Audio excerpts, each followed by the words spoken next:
Então, senhor, continuando aqui o tutorial, o 3D, abrindo software.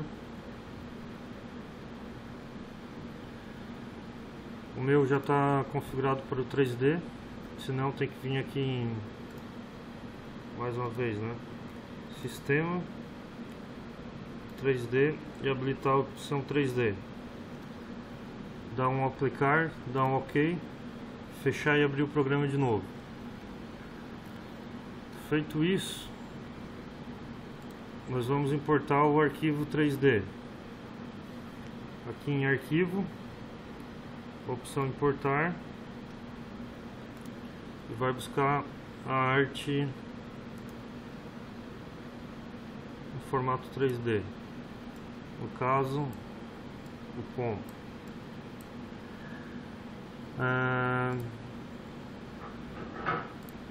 Ajeitar as dimensões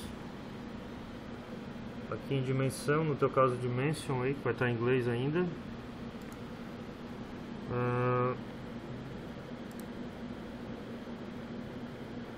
Nós temos o tamanho dele em X, em Y e em Z. E aqui o ponto dele, de onde ele vai estar a arte na tela, né? O ideal aqui em Z é colocar em 0, porque senão a figura fica fora do plano. Por exemplo, eu vou botar um valor aqui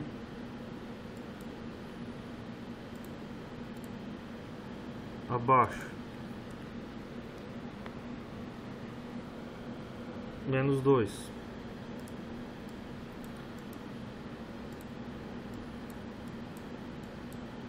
A figura já fica um pouco abaixo do zero do Z, no caso, né?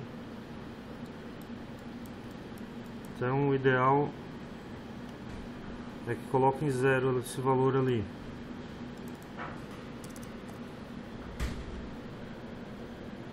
Ok.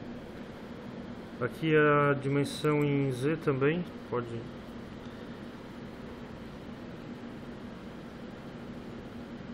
botar um valor que não ultrapasse o limite da chapa que vai ser gravada, né?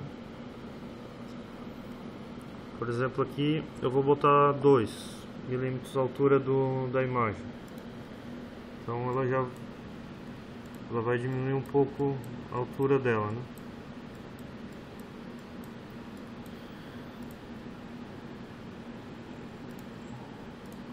E daí, caso necessário, mexer na dimensão em X e Y, aí daí depende aí do tamanho da chapa que vai gravar, né? Arrumado as dimensões, agora vem a parte de fatiar o desenho. Então aqui em editar tem o slice. Constante vai ser o espaçamento entre fatias.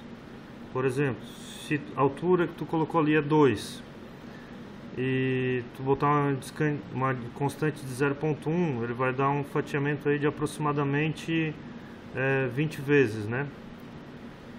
Então vai depender de quantas passadas tu vai querer que ele faça, né? Por exemplo, eu vou deixar 0.1 aqui e vou dar um iniciar aqui, um start aí.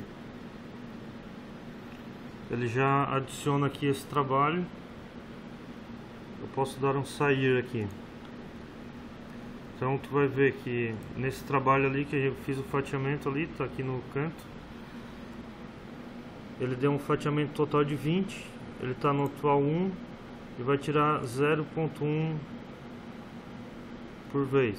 Mas isso não garante que ele vai tirar 0.1 por vez, né? Depende do material e os parâmetros ali. Daí tu consegue ver as 20 passadas que ele vai dar, né?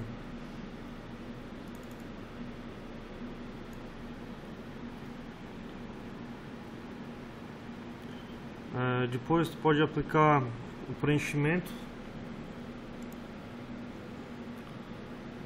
Tem que, no teu caso aí vai ser hatch, aqui já está traduzido o preenchimento.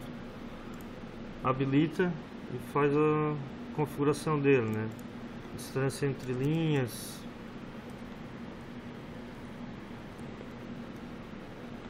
ângulo e o estilo de passado. E depois tem ali os outros parâmetros também para mexer. Alterou esse preenchimento, aplica.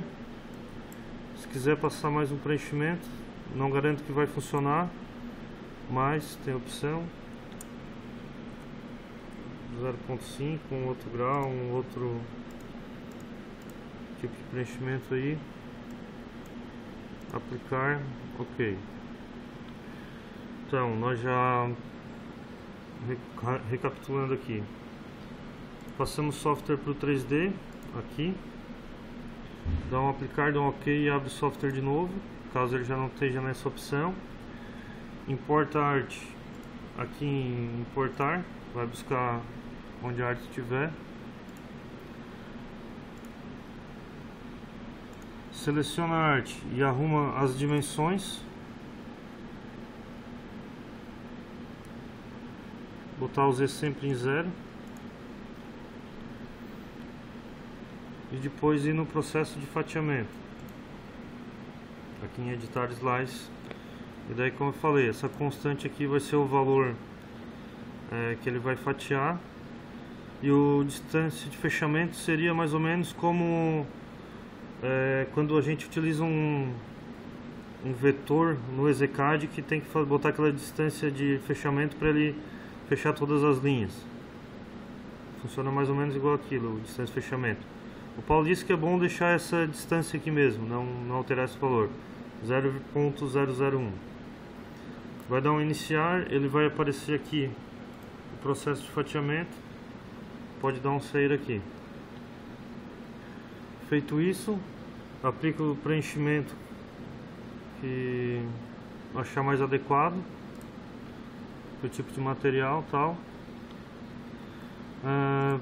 Em marcar, no teu caso aí o mark, dá de alterar os parâmetros de marcação, potência, velocidade, frequência.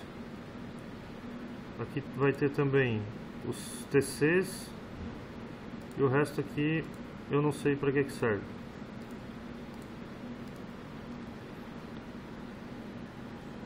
Acho o melhor parâmetro, dá um aplicar, ok.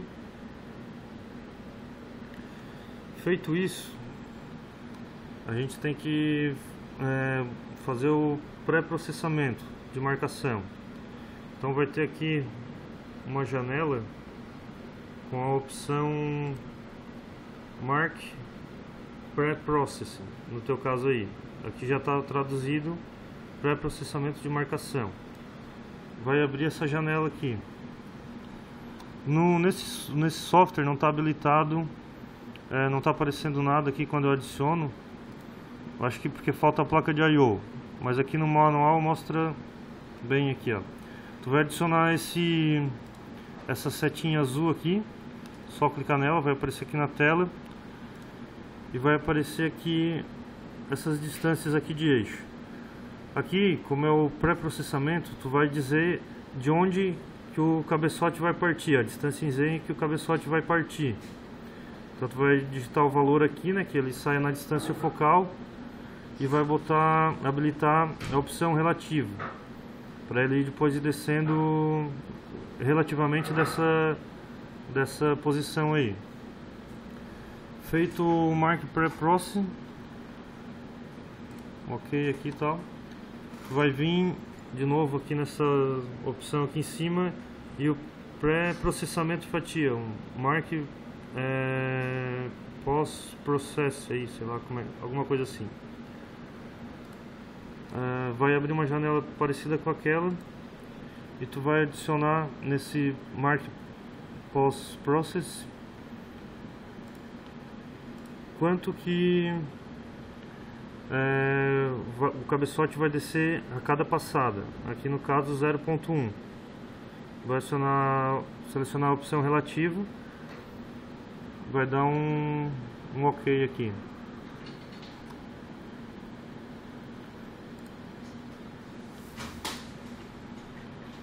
Feito isso, a arte já vai estar configurada para ser marcada. Aqui dá para verificar como que vão ser as passadas. Aqui eu fatiei pouco ela, então vai fazer uma marcaçãozinha bem superficial. Para surtir algum efeito aí tem que passar bem mais do que 20 vezes, dependendo do tipo de material também, né? Mas feita essa configuração, vem aqui em marcar, clique em Head Pointer para ver o posicionamento e depois Start Mark ele vai começar o processamento. É interessante tu deixar ele dar umas 10 passadas e se tiver como medir quanto tirou de material nessas 10 passadas, para tu ter uma base de quanto que material ele vai remover por passada, né? Então, por exemplo aí, se em 10 passadas, digamos que tu fez um fatiamento aí de 200 vezes e nessas 10 primeiras passadas iniciais ele tirou 0,1 milímetro de profundidade. Então quer dizer que no final das 200 passadas tu vai ter aí uma profundidade de aproximadamente uns 2 milímetros.